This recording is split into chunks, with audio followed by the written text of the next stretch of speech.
Olá pessoal, mais um ano chegando ao fim e vem novas resoluções de ano novo. Mas por que será que a gente falha tanto nas resoluções de ano novo? Quantas promessas que a gente faz nesse final de ano e início do próximo ano e quantas hoje, chegando aqui dia 31 de dezembro, quais foram as metas no início do ano que você falhou e não conseguiu colocar em prática? Por que a gente falha, a gente não consegue implementar e colocar em ação nossas metas, nossas resoluções de ano novo? Fica comigo até o final desse vídeo se você quer entender o motivo pelo qual você não está conseguindo colocar isso em prática.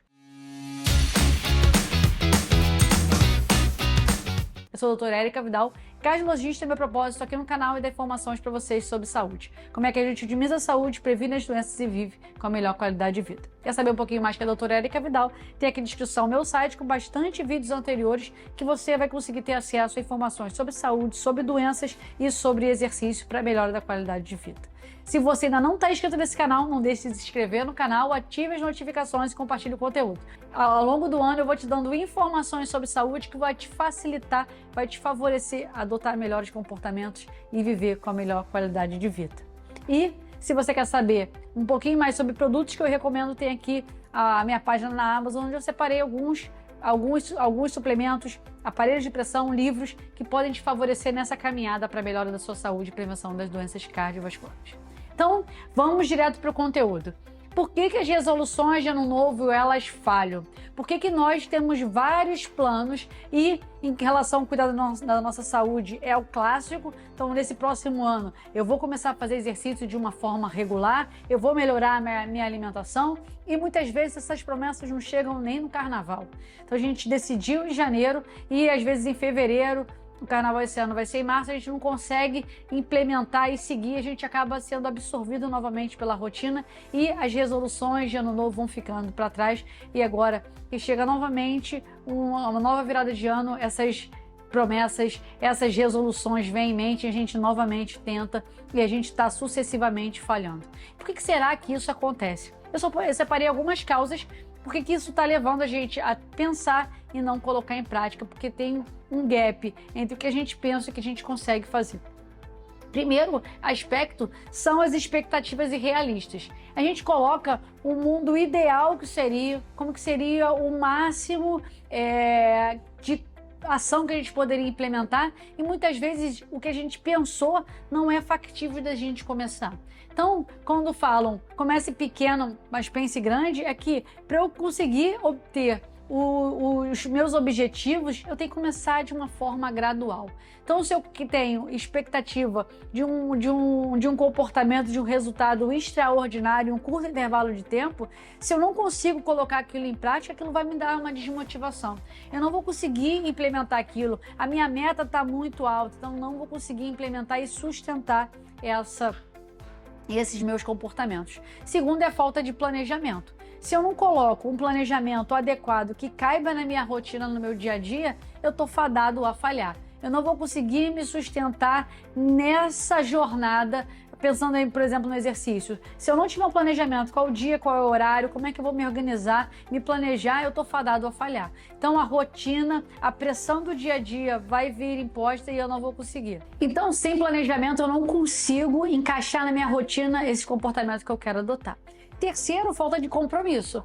Eu quero, mas qualquer outro compromisso que surge, eu coloco como prioridade. Aqueles meus comportamentos que eu coloquei como prioridade no início do ano, eles não se perpetuam ao longo dos demais dias. Então, a minha falta de compromisso com isso faz com que eu não consiga perpetuar e permanecer nessa melhora de comportamento que eu desejo. Isso é o clássico, eu não tenho compromisso com aquilo que eu estipulei como sendo prioridade, então tudo ao meu redor vira prioridade e eu não consigo de fato implementar e sustentar esses comportamentos.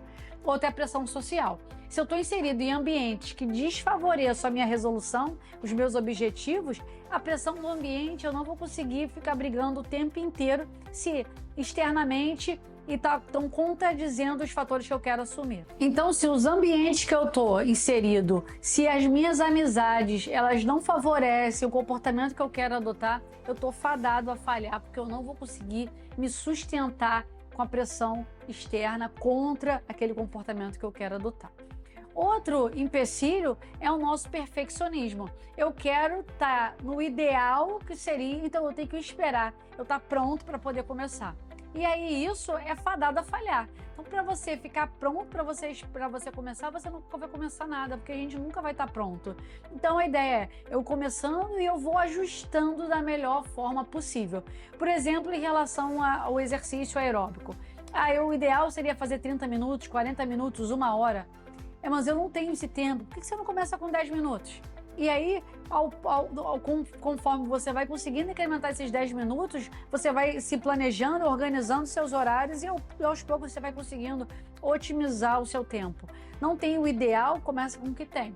Até você conseguir ter melhores condições de estar melhor ainda. Então começa com o que você tem. Não espere estar pronto para poder começar nada, senão você vai continuar. Cada ano que passa, sempre tendo as mesmas resoluções, os mesmos objetivos e não saindo do lugar. Outro fator é que você não comemora as pequenas conquistas. Então você só está olhando o final, o objetivo final, e esses pequenos passos você não alimenta essa motivação, você não rega essas motivações para que você veja que você está no caminho.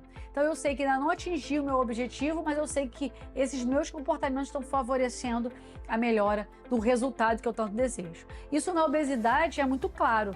Se eu estou brigando com um peso na balança e eu não vejo meus comportamentos como sendo o objetivo inicial, né, o primordial, eu estou fadado a falhar. Se eu estou brigando com um número que está aparecendo na balança, eu vou favorecendo ou desfavorecendo meus comportamentos de acordo com aquele número. Agora, se você foca nos seus comportamentos e você comemora isso, hoje eu consegui, essa semana eu consegui me alimentar da forma adequada que seria, eu consegui fazer os exercícios que eu me propus a fazer, eu estou conseguindo dormir meia horinha antes, então eu estou conseguindo diminuir o número da tela e diminuir essa minha exposição ao comportamento sedentário, e isso eu estou favorecendo o controle do meu peso corporal. Não que nesse momento ainda atingi o que eu estava querendo, mas que se eu mantiver e focar nos meus comportamentos, a longo prazo eu vou conseguir o meu objetivo. Então, parar de focar só no objetivo final e comemorar as pequenas conquistas, mesmo que você ou para os outros essas conquistas ainda não representem nada, mas para você vai representar. Comemorar pequenas conquistas, pode ser até conquista diária. Por hoje eu consegui fazer o que eu tinha que fazer, meu exercício, minha alimentação, consegui dormir melhor. E aí, assim, aos poucos você vai otimizando os seus comportamentos e o resultado vai ser consequência. Além disso, outras questões são os fatores externos. Se eu coloco meus comportamentos condicionados a fatores que não estão no meu controle, a gente está fadado a falhar. Então, por exemplo, eu gosto de fazer exercício depois do meu trabalho. Mas se eu não tenho hora, ou se qualquer coisa que aconteça, isso vai desfavorecer que eu consiga manter meu compromisso, então se eu vou fazer o exercício ou não, depende do meu trabalho, eu estou fadada a falhar. Porque se eu só vou fazer meu exercício depois do trabalho, naquele determinado horário, qualquer coisa que aconteça, eu estou fadada a falhar. Em relação, por exemplo, ao esporte, tipo de esporte. Tem muitas pessoas que me falam, eu gosto de jogar tênis. O tênis é legal? O tênis é ótimo. Só que se você jogar tênis, depender do tempo, se está chovendo ou se não está, e depender de uma pessoa para jogar com você está fadado a falhar. Então você não vai conseguir se sustentar naquele ritmo adequado, fazendo uma coisa que você gosta, que faz sentido, eu acho que tem total sentido, você tem que fazer isso, mas se você tem que colocar outras condições, outras circunstâncias para que você se sustente naquela programação de produzir mais exercício. Então, se você está esperando terceiros para poder cumprir a tua tarefa, você está fadado a falhar, porque isso não vai estar no seu controle. Além disso, com o passar do tempo, a gente vai desmotivando.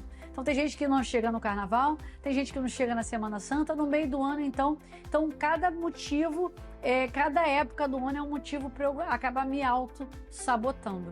Então, a gente precisa realimentar essa motivação ao longo do tempo, por isso que a comemoração das pequenas conquistas é fundamental.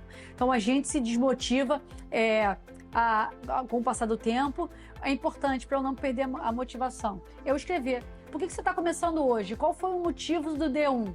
Se eu sei o motivo do D1, toda vez que eu me sentir desmotivado, me vir para baixo, eu olho meu D1.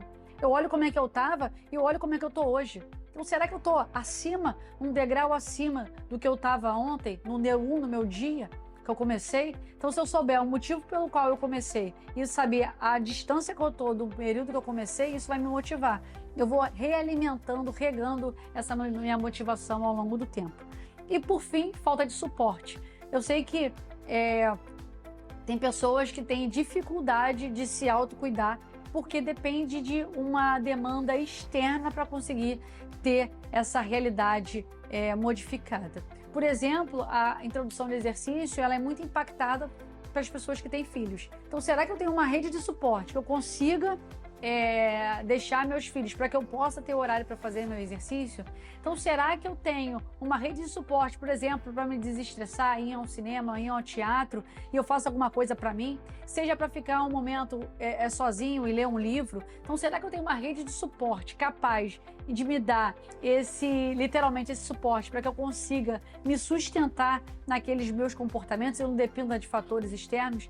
Então, esses são os motivos pelos quais a gente está fadado a falhar nas resoluções de ano novo. E o que a gente precisa fazer? Primeiro é a organização, preciso organizar meus horários e saber exatamente o que eu quero, ter metas pequenas. O objetivo pode ser até grande, mas pequenas metas, eu realimentando a minha motivação, não esperar estar pronto para começar, para que aí sim a gente vá gradativamente otimizando e conseguindo atingir os objetivos que a gente tanto deseja. Então, o que eu desejo para vocês esse ano novo é que você tenha organização, planejamento e disciplina para